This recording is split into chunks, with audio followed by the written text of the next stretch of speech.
गेले अनेक वर्षापासून आम्ही ई-चलन विरोधात आंदोलन करतोय. शासनाने आम्हाला वेळोवेळी आश्वासनं दिली, कमिटी स्थापन केली, परंतु ई-चलनच्या नावाने जी रिकव्हरी चालू आहे, टोल टॅक्स आणि थोडक्यात सांगितलं तर रॉबरी, नियमानुसार व्यवसाय करणाऱ्यांकडनं खंडणी वसूल करण्याचं जे धोरण अप्रत्यक्षरित्या ह्या टॅक्स ई-चलनच्या माध्यमातून चालू आहे, त्याच्या निषेधार्थ आम्ही उद्या 5 मार्च रोजी चलो आझाद मैदानाचा नारा दिलाय. आम्ही आमच्या गाड्या घेऊन शासनाच्या दरबारात देणार आहेत आणि त्यांना सांगू की आम्ही व्यवसाय कसा करायचा हे सांगा म्हणून.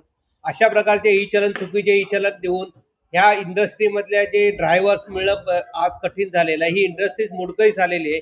ह्या ई-चलनाच्या याच्या ओझ्याखाली जसं शेतकरी कर्जाच्या ओझ्याखाली आत्महत्येला गेला, तसा ई-चलनच्या ओझ्याखाली वाहतूकदार आता हा आत्महत्याकडे वळत चाललेला आहे आणि त्या वाहतूकदारांचे आणि आर्थिक कणा वाचवण्यासाठी आम्ही उद्याचा चलो आझाद मैदानाचा नारा दिला. त्याच्या पुढे जर याच्यातून शासनाला जाग आली तर आम्ही उग्र आंदोलन करणार. समिती नेमली होती, पण याचिका दाखल केल्या होत्या, त्याशिवाय परिवहन मंत्र्यांची सुद्धा तुमची बैठक झाली होती, त्यात काय निष्पन्न झालं?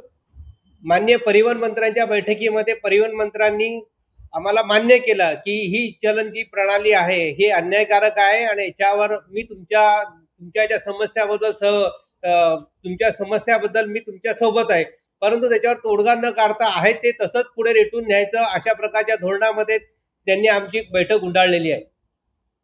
उद्याच्या आंदोलनाचं स्वरूप काय? उद्याच्या आंदोलनात 5 मार्च आंदोलन चला आझाद मैदान आम्ही आमच्या गाड्या घेऊन शासनाच्या दरबारात जाऊन शासनाकडे देणार आहे. ह्या ई चलन आम्हाला जी रिकव्हरी चालू आहे, टॅक्स ई चलन टॅक्स नावाने जो नवीन टॅक्स शासनाने जो चालू केलेला आहे तो बंद करा, अन्यथा आमच्या वाहतूकदारांच्या सगळ्या गाड्या आपणच सांभाळा. याच्यासाठी आम्ही चलो आझाद मैदानाचा नारा दिलेला आहे.